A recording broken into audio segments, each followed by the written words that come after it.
Hello, good morning everyone. So last लेक्चरला आपण काय केलेलं, तुम्हाला मी दोन टाईपचे प्रॉब्लेम पाहिलेले वॉल्टर मॉडेलमध्ये. एक तर आपण पर्सेंटेजवाला पाहिलेला डिव्हिडंड इन पर्सेंटेज होता, आणि सेकंड जो होता तो हा लास्ट टाइम आपण पाहिलेला प्रॉब्लेम होता. त्याच्यामध्ये आपल्याला अर्निंग वगैरे जे आहे ती अमाऊंटमध्ये दिलेली होती, आणि त्याला आपल्याला कन्वर्ट करायचं होतं पर्सेंटेजमध्ये. मग ते कन्वर्ट करत असताना आपण काय केलेलं होतं, तर याच्यामध्ये तुम्हाला फॉर्म्युले दाखवले होते. डिव्हिडंड पर शेअर काढायचं असेल तर काय करावं लागेल, dividend paid divided by number of shares. Same internal rate of return जर कॅल्क्युलेट करायचं असेल तर काय करावं लागणार, total earning of the firm divided by total equity of the firm. So हे जे फॉर्म्युले होते आपण यूज केले. तर कॉस्ट ऑफ कॅपिटल कशा पद्धतीने कॅल्क्युलेट केलं जातं, 1 profit earning ratio. Okay, so अशा पद्धतीने आपण हे फॉर्म्युले यूज केले होते, आणि त्याच्यानंतर आपण वॉल्टरचा फॉर्म्युला यूज करून ते सॉल्व्ह केले होते. तर वॉल्टरचा अजून एक टाईप्सचा प्रॉब्लेम्स येतात, तो आपण पुढचा बघूयात. प्रॉब्लेम काय दिलेला आहे वाचा जरा व्यवस्थित. The cost of capital and the rate of return on investment of WM limited is 10%. काय म्हटलंय, the cost of capital and the rate of return on investment is 10% and 15%. म्हणजे तुमचं कॉस्ट ऑफ कॅपिटल किती दिलेलं आहे, 10%, आणि rate of return म्हणजे internal rate of return किती दिलेलं आहे, 15% respectively. The company has 1 million equity shares of ₹10 each. So earning किती दिलेली आहे, ₹10 इच आउटस्टँडिंग, आणि its earning per share is free. Earning ₹5 दिलेली आहे. ओके, आणि total number of million equity shares of ₹10 equity shares आहेत. Calculate the value of the firm the following situation using Walter model. आता फर्मची value आपल्याला find out करायची. 100% retention and 50% retention. First one दिलेलं आहे 100% retention, second दिलेलं आहे 50% retention, आणि third one दिलेलं आहे no retention. Comment on your result. Okay, so first one आपण काय करूयात, तर वॉल्टरचा फॉर्म्युला पाहूयात. वॉल्टरचा फॉर्म्युला आपल्याकडे आहे समोर लिहिलेला. आता मी तुम्हाला आज ही ते म्हणजे डेली मी तेच सांगतोय की तुम्ही बोलाल की पहिला फॉर्म्युला आणि आताचा फॉर्म्युला याच्यामध्ये चेंजेस आहेत. कारण पहिला फॉर्म्युला काय होता, D plus in bracket E minus D bracket completed then R divided by K. हा तुमचा पहिला फॉर्म्युला होता. आता त्या फॉर्म्युलामध्ये आणि या फॉर्म्युलामध्ये काहीही चेंजेस नाही आहेत. तुमचा फॉर्म्युला सेम आहे. फक्त काय केलेलं आहे, आर डिवायडेड बाय के होतं, इथे आर च्या ऐवजी आर ए घेतलेलं आहे, आणि के च्या ऐवजी आर सी घेतलेलं आहे, आणि जे डिवाइड आपण ई मायनस डी नंतर करायचो ते त्याच्या आधी घेतलेलं आहे. सो तुम्ही सेम फॉर्म्युला जरी ठेवला जो आधीचा होता तरी तुमचा आन्सर चेंज होणार नाही, आन्सर सेम असणार आहे. ओके, सो आता आपण फर्स्ट जी सिच्युएशन दिलेली आहे त्याच्यामध्ये काय म्हटलेलं आहे, 100% retention. So first one value of the fund Wien 100% retention, म्हणजे डिबेंचर किती आहे, 100%. 100% जे डिबेंचर असतील तर सॉरी 100% जर तुमचा रिव्ह्यू असेल तर डिबेंचर किती राहतात, 0%. रिटेन्शन म्हणजे काय, की तुमच्या शेअरमधले जे डिबेंचरची व्हॅल्यू होती ती मायनस करून जे काही अमाऊंट राहील. सो 100% रिटेन्शन म्हणजे अर्निंग 100% आहे, मग डिबेंचर तुमचा 0 राहील.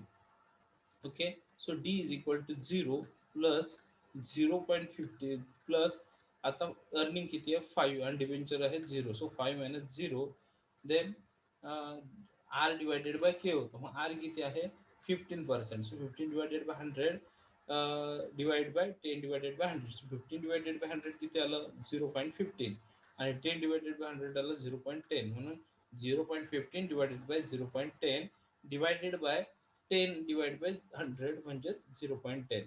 सो पहिला आन्सर आलं 75, म्हणजे रिटेन्शन ज्या वेळेला 100% असेल त्यावेळेस व्हॅल्यू किती असेल 75%.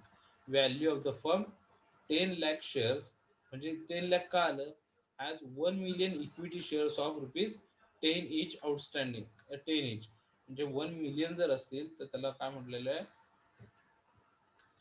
10 मल्टिप्लाय करून जे काय आलं ते 10 lakhs आलं. So 10 lakh shares into ₹75 value, म्हणजे टोटल आलं 750 lakhs व्हॅल्यू आली.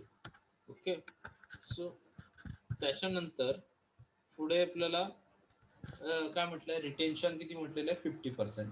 50% रिटेन्शन म्हणजे 5 मधलं जर अर्निंग 50% असेल तर डिव्हिजन किती राहणार, डिबेंचर 50% म्हणजे 5 चे 50% 2.5. सो 2.5 जो आहे डिबेंचर आला. मग डिबेंचर 2.5 असेल तर पुढे ई मायनस डी किती आला, अर्निंग मायनस डिबेंचर. अर्निंग होतं 5 आणि डिबेंचर होतं 2.5 म्हणजे ते सुद्धा आलं आपलं 2.5. आणि जे तुमचं rate of internal rate of return होतं ते 0.15 तसंच राहिलं. आणि तुमचं कॉस्ट ऑफ कॅपिटल होती ती सुद्धा 0.10 तशीच राहिली. ओके, डिवायडेड बाय 0.10 म्हणजे इथं तुमची व्हॅल्यू किती आली, share value. So 62.5. Value of the firm 10 lakh shares into 62.5. 62.5 तुमची व्हॅल्यू म्हणजे टोटल तुमचे शेअर्स कितीचे आले. So 625 lakhs. Then share value किती झाली, 625 lakhs. देन थर्ड काय म्हटलंय, value of the firm when there is no retention. जर रिटेन्शन नसेल तर डिबेंचर किती झाले, 100%. आलं लक्षात. रिटेन्शन जे आहे त्याचा अर्थ अर्निंग, आणि अर्निंग सोडून जी अमाऊंट म्हणजे रिटेन्शन सोडून जे पर्सेंटेज राहतील ते असतात आपले डिबेंचर. सुरुवातीला 100% रिटेन्शन म्हटलं, जर 100% अर्निंग असेल तर डिबेंचर सॉरी 100% काय असेल शेअर्स. म्हणजे एखादी कंपनीने जर 100 रुपयाचं त्यांना प्रॉफिट झालेलं आहे तर त्या 100 रुपयामधून त्यांनी 100च्या 100 जर पूर्ण ह्याच्यामध्ये यूज केले, फर्म मध्ये यूज केलं तर डिबेंचर किती रुपयाचं देणार, 0 रुपयाचं. म्हणजे फर्स्ट वन जे 100% म्हटलेलं आहे. सेकंड मध्ये काय म्हटलंय, 50% रिटेन्शन म्हणजे 50% जे काही 100 रुपीज त्यांना प्रॉफिट झालाय त्यातली 50% ते काय करणार आहेत, फर्मसाठी यूज करणार आहेत. मग राहिलेले 50% ते काय करतील, डिबेंचर म्हणून देतील. आता थर्ड याला काय म्हटलं की ते रिटेन्शन युजच नाही करणार, म्हणजे कंपनीसाठी एक रुपयाची अमाऊंट यूज नाही करणार आहेत. मग अशा वेळेस पूर्णच्या पूर्ण जी काय आहे ते डिबेंचरला जातील. म्हणजे 5 रुपीज जे होते ते अर्निंग 5 रुपीज जी होती ती डिबेंचरला आली. सो डिबेंचर प्लस काय म्हटलंय की earning minus debenture. So debenture earning होती 5 रुपीज, डिबेंचर आहे 5 रुपीज म्हणजे ते 0 आलं. आणि बाकी 0.15 डिवायडेड बाय 0.10 हे कुठून आले मग अशी सांगितलेलं आहे, डिवायडेड बाय 0.10. म्हणजे मग इथे तुमचं व्हॅल्यू किती झाली, ₹50 तुमची व्हॅल्यू झाली शेअरची. मग तुमचे टोटल शेअर किती होते, 1 लाख. 1 लाख इंटू ₹15 म्हणजे तुमची टोटल इथं शेअरची व्हॅल्यू किती झाली, ₹500 lakhs. आलं लक्षात. तर अशा पद्धतीने हा प्रॉब्लेम सॉल्व्ह केला. Then calculate the market price of share. Next problem बघूयात. Calculate the market price of a share of ABC limited under Walter formula. Earning per share 5 rupees दिलेलं आहे, डिव्हिडंड पर शेअर 3 रुपीज दिलेलं आहे, cost of capital 16% दिलेलं आहे, internal rate of return on investment 50% दिलेलं आहे, आणि रिटेन्शन रेशिओ सुद्धा तुम्हाला 50% दिलेला आहे. जर रिटेन्शन रेशिओ 50% असेल तर डिव्हेंचर रेशिओ किती असेल, तो सुद्धा 50% असेल. सो ह्या इझी आहे, हा तुम्ही होमवर्कमध्ये सॉल्व्ह करू शकता. हा प्रॉब्लेम लक्षात ठेवा, हा प्रॉब्लेम तुम्हाला होमवर्कमध्ये घ्यायचा आहे. देन नेक्स्ट येतं गॉर्डन मॉडेल. आतापर्यंत आपण पाहिलेलं होतं ते कुठलं होतं, आतापर्यंत पाहिलेलं कुठलं होतं, तर आतापर्यंत पाहिलेलं होतं ते आहे वॉल्टर मॉडेल. आणि आता आपण नेक्स्ट मॉडेल पाहणार आहोत, गॉर्डन मॉडेल. गॉर्डन मॉडेलमध्ये काय म्हटलंय, Myron Gordon propose a model stock evaluation using dividend capitalisation approach. This model has based on the following assumptions. So त्यांनी सुद्धा इथे काही ॲझम्पशन्स मांडलेले आहेत मेरन गॉर्डननी. कोणते, तर first assumption, the firm is a all equity firms. Firm काय आहे, ती जी फर्म आहे ती ऑल इक्विटी फर्म म्हणजे फर्म जी आहे ती पूर्णपणे इक्विटी फर्म आहे. Then investment then investment program are finance exclusively by retained earning. काय म्हटलंय, investment program are finance exclusively by return earning. So ह्याच्यामध्ये काय म्हटलंय, इन्व्हेस्टमेंट प्रोग्राम्स आर फायनान्स इन्क्लुझिव्हली.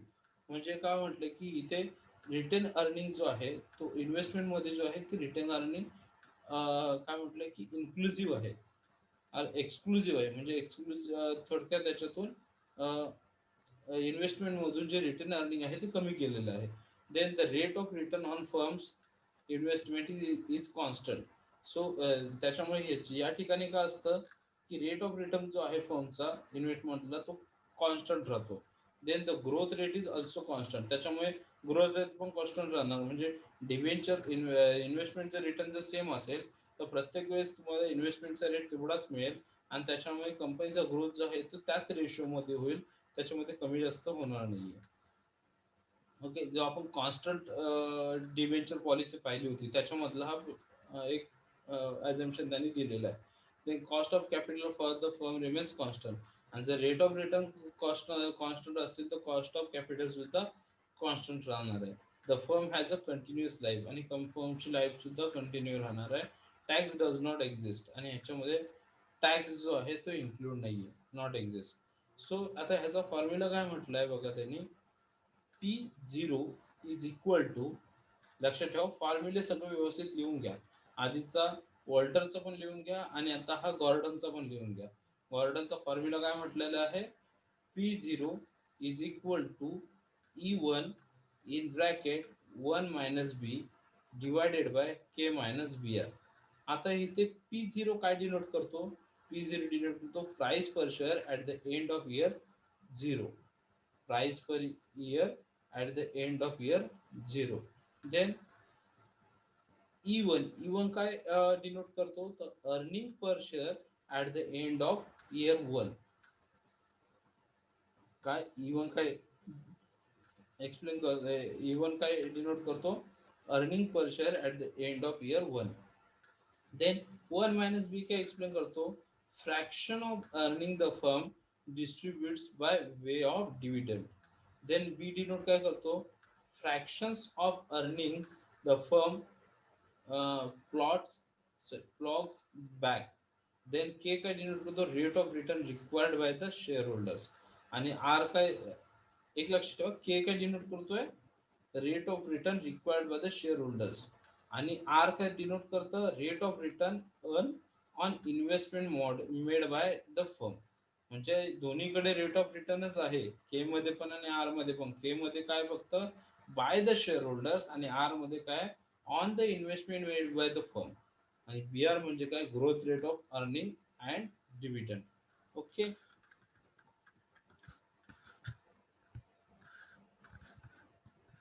आता आपण याचे इलिस्ट्रेशन पाहूयात. इलिस्ट्रेशन फर्स्ट बघूया गॉर्डन मॉडेलचं. The dividend of Nelson company limited are expected to grow at the rate of 20% for 2 years. काय म्हटलंय, the dividend of Nielsen Company Limited are expected to grow at a rate of 20% for 2 years, after which the growth rate is expected to fall to 5%. The dividend paid last period was rupees 10. The investor desired a 12% return. You are required to find the value of this stock PV factor at 12% as under year 1 value 0.893 to 0.793 and 3 0.712.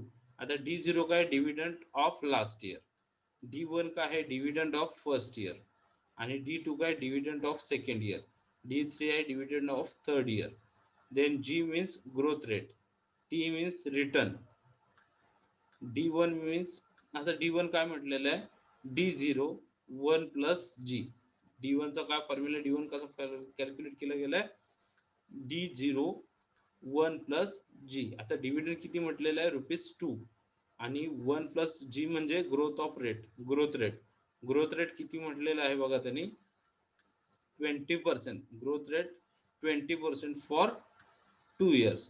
Okay, so D2 आला आणि growth rate 20% म्हटलेलं आहे, 20% म्हणजे आलं 0.25. So D1 आलं 2.50. आता D2 काय असेल, D2 ला D2 चा फॉर्म्युला आहे D1 in bracket 1 plus G. D1 चा फॉर्म्युला आहे 1 प्लस जी. D1 काय आहे 2.50. D1 येईल 2.50. 2.50 का, सो D1 आहे आपण कॅल्क्युलेट करून काढलेलं आहे. D1 आहे 2.50 आणि 1 ग्रोथ रेट आहे 25% म्हणून 1 प्लस 0.25. सो D2 आला 3.125. D3 आला, D3चा फॉर्म्युला काय मग D2 in bracket 1 plus G. So D2 किती आला तर आपण कॅल्क्युलेट करून काढलेला आहे 3.125 इन ब्रॅकेट 1 प्लस 0.05. आता 0.05 नाही येत आहे, 0.25 आहे. इथं प्रिंटिंग मिस्टेक झाली बघा पुन्हा त्यांची. सो 0.25 मग ते कॅल्क्युलेट करून तुम्हाला काढावं लागेल. इथं त्याने 3.28 दिलंय, पण ते राईट आहे की मला माहिती नाही. तुम्ही कॅल्सीवरती एकदा करून पहा, कारण प्रिंटिंग मिस्टेक असल्यामुळे कदाचित ते चेंज होऊ शकतं. Next stock at the end of second year. एक मिनिट, आपण इथे एकदा बघूयात. 1.25. So 1.25 into 3.125.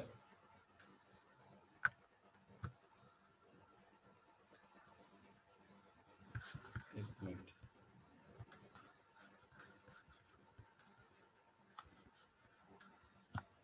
सो ते करून बघा तुम्ही. मला वाटतं त्याचं आन्सर थोडंसं वेगळं येईल, पण ठीक आहे. जे काय आन्सर येईल ते. मग stock at the end of second year. Second इयरच्या एंडला स्टॉक किती राहील? So P2 is equal to D3 divided by KE minus G. आता हे लक्षात ठेवा पुन्हा, म्हणजे प्रत्येक फॉर्म्युला ज्या वेळेस, आता पहिल्या प्रॉब्लेममध्ये जे फॉर्म्युले येतील ते सगळे फॉर्म्युले तुम्ही नोट डाऊन करत चला, म्हणजे त्याच्यावरती पुढचे तुमचे जे प्रॉब्लेम्स आहेत ते डिपेंड राहतील. सो P2चं फाइंड आउट कसं आहे? P2 म्हणजे काय? Stock of the end of second year is equal to D3 then KE minus G. मग KE म्हणजे काय म्हटलं त्यांनी?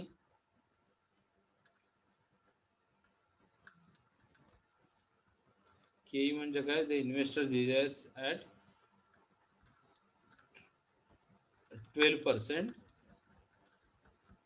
12% रिटर्न. सो KE म्हणजे तुमचे इन्व्हेस्टर रिटर्न्स आहेत. ओके, जे आपण मगाशी पाहिलं होतं केचं मिनिंग काय आहे तर. सो म्हणून K minus G means growth. So growth आहे 0.25. पुन्हा इथे 0.5 दिलं त्यांनी ग्रोथचं. पुन्हा त्यांची प्रिंटिंग मिस्टेक आपण म्हणू शकतो इथे. So 3.25 divided by 0.12 minus 0.25. Okay.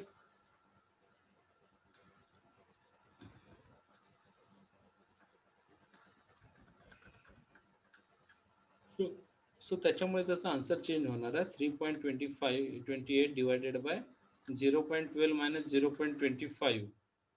मग याचा आन्सर येणार आहे मायनस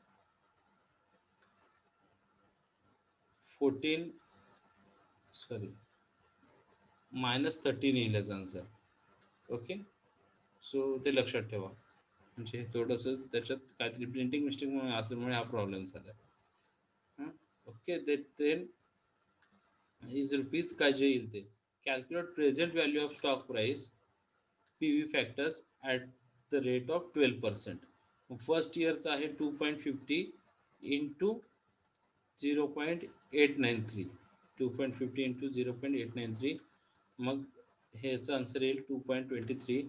सेकंड इयरचा आहे 3.125 इंटू 0.797. सो याचा आन्सर येईल 2.49. आणि सेकंड इयरचा 46.86 इंटू 0.797. याचा आन्सर येईल तुमचं 37.34. आता इथे सुद्धा प्रिंटिंग मिस्टेक आहे. 46.86 द्यायला पाहिजे होतं, ते 46.86 दिलेलं आहे त्यांनी. Okay, so present value of stock किती मिळाली तुम्हाला? या सगळ्याची टोटल करून जी अमाऊंट येईल ती राहते present value of stock. Okay, so हे आलं लक्षात. त्याच्यानंतर आपण बघणार आहोत गॉर्डन्स मॉडेलचा सेकंड इलस्ट्रेशन. म्हणजे हे एकदा का तुम्हाला ह्या प्रॉब्लेम्सची किंवा हे जे फॉर्म्युले लिहिलेले आहेत याची एकदा का तुम्हाला प्रॅक्टिस झाली तर तुम्हाला नंतरला प्रॉब्लेम येणार नाही. म्हणजे तुम्हाला जर रेग्युलर, त्याच्यामुळे मी ज्या पद्धतीने शिकवते त्याच्यासोबत तुम्ही प्रॅक्टिस करत गेलात तर तुम्हाला याच्यात क्वेरी मिळतील, आणि त्याच क्वेरी ज्या वेळेला मिळतील त्यावेळेस तुम्ही मला विचारत जा, आपण त्यावेळेस सॉल्व्ह करत जाऊ. पण त्याच्यासाठी तुमचं रेग्युलर प्रॅक्टिस पाहिजे. प्रॅक्टिस राहिली तरच हे फॉर्म्युले तुमच्या लक्षात राहणार आहेत. ओके, सो सेकंड इलस्ट्रेशन आपण बघूयात. हा आता आहे हा जो आहे इलिस्ट्रेशन हा बघूयात आणि याच्यानंतर मग आपण थोडं थांबूयात, म्हणजे तुम्हाला जास्त बर्डन होणार नाहीये.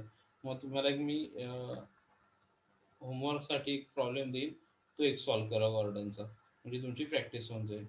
Then Zee limited is forcing a growth rate of 12% per annum in the next 2 years.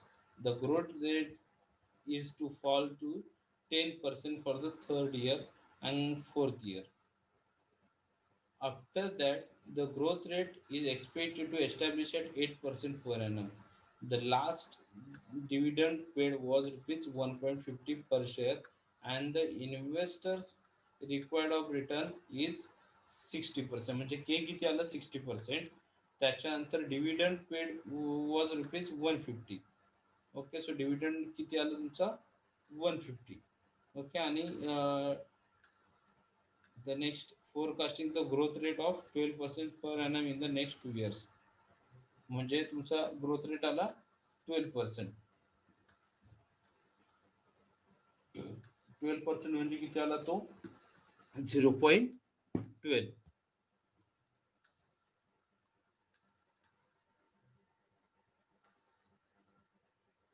Then आता तुम्ही इथे दिलेलं चार्ट आहे डिस्काउंटिंग. सो आधी आपण calculation the present value of dividend stream 12% per annum for in the first 2 years. Okay, so 1.50 dividend आला, D into 0.12 यायला पाहिजे खरं तर, ते त्यांनी 1.12 घेतलं. ओके, सो पुन्हा इथे प्रिंटिंग मिस्टेक आहे, 0.12 म्हणूयात इंटू 0.86. काय आहे 86 बघा, फर्स्ट इयरचा तुमचा डिस्काउंटिंग फॅक्टर आहे 16% आहे, 0.86 म्हणून ते 86 घेतलं, प्लस 1.50 डिव्हिडंड, प्लस सेकंड इयरचा तुमचा काय आहे जो काही ग्रोथ रेट आहे तो येईल 0.12चा स्क्वेअर इंटू सेकंड इयरचं तुमचं डिस्काउंटिंग फॅक्टर आहे 60%. सेकंड इयरचं डिस्काउंट फॅक्टर्स किती आहेत 0.75 त्या घेतल्या, आणि मग त्याचे कॅल्क्युलेशन करून जी काही अमाऊंट आली ती आहे 2.84. सेकंडला तसंच झालं, आता 10% इन द नेक्स्ट 2 इयर्स, पुढच्या 2 वर्षाला काय म्हटलं 10% तुमचा ग्रोथ रेट होता. सो 10% असेल तर याचा मिनिंग होतो 0.10. आता हे तर पण तुमचं चुकून दिले 1.1. ओके, म्हणजे ह्याने जो पर्सेंटेज आहे 10 डिवायडेड बाय 100 घ्यायच्या ऐवजी, सॉरी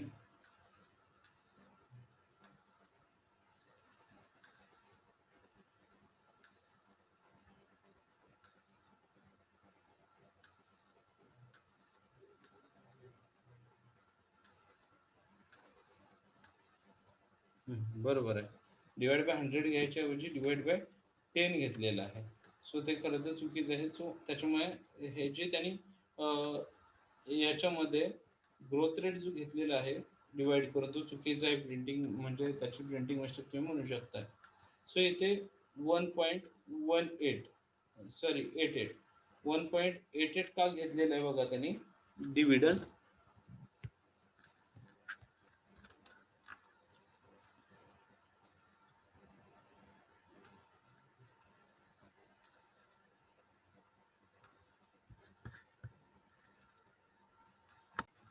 इथे प्रिंटिंग मिस्टेक नाहीये, मी म्हटल्याप्रमाणे याच्यामध्ये एक लक्षात घ्या, जी ची व्हॅल्यू किती आहे आपण म्हटलेलं आहे.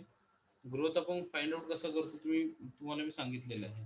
ग्रोथ कशा पद्धतीने फाइंड आउट करतो, ग्रोथ फाइंड आउट करायचा फॉर्म्युला काय आहे 1+G म्हटलेलं आहे. मग 1 प्लस ग्रोथ रेट आहे किती 12%, म्हणजे 0.12. 1+0.12 किती येईल 1.12 येईल. ओके, सेम इथे सुद्धा तुमचं तसंच केलेलं आहे बघा, 1.1 आहे. 1.1 का आलं, 10% ग्रोथ रेट आहे, म्हणजे जी आलं 0.10. आणि आपण ग्रोथ रेट कसा फाइंड आउट करतो 1+G. सो 1+0.12 म्हणून 1.1 आलं. आता तुम्ही इथे बघा 1.188 कसं काय आलं, तर आपण मगाशी पाहिलेलं आहे D1 आणि D2. D1 फाइंड आउट करण्यासाठी कोणता फॉर्म्युला यूज करतो D1 is equal to D0 in bracket 1 plus G. Okay, so तशा पद्धतीने. आणि D2 आपण कसं फाइंड आउट करतो? D2 is equal to D1 in bracket D1 in bracket 1 plus G.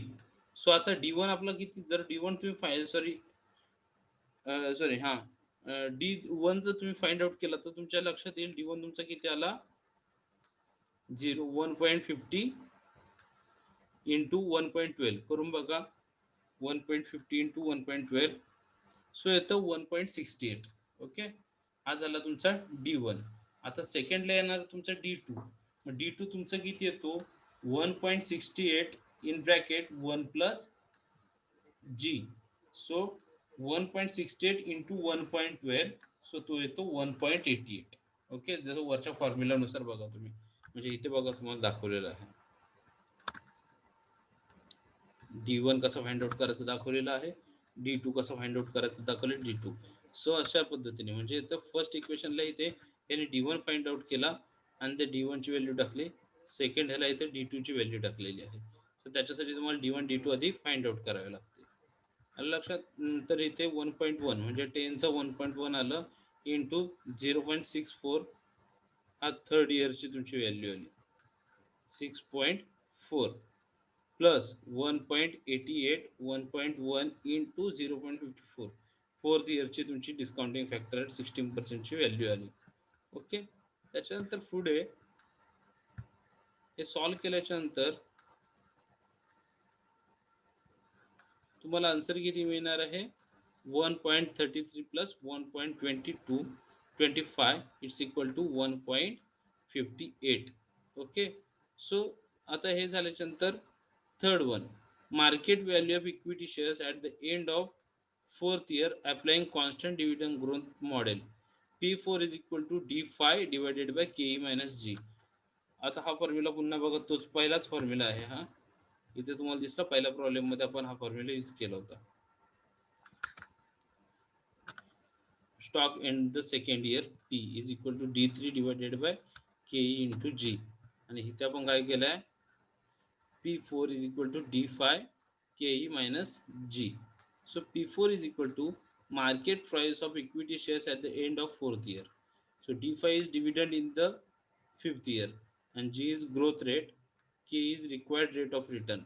So D5 is equal to D4 1 plus G. आता D4 तुम्हाला calculate करावं लागेल ह्या अशाच पद्धतीने. मग अशी D3 D2 काढला त्याच पद्धतीने D2 काढला होता, D3 काढावं लागेल, त्याच्यानंतर D4 काढावं लागेल. ह्याने डायरेक्टली घेतलेलं आहे D4.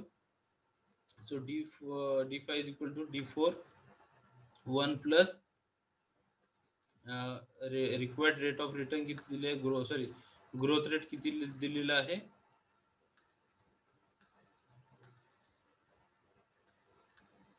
त्या पद्धतीने ग्रोथ रेट घ्यावा लागेल तुम्हाला आणि त्याचं मग आन्सर तुम्हाला मिळेल 2.46.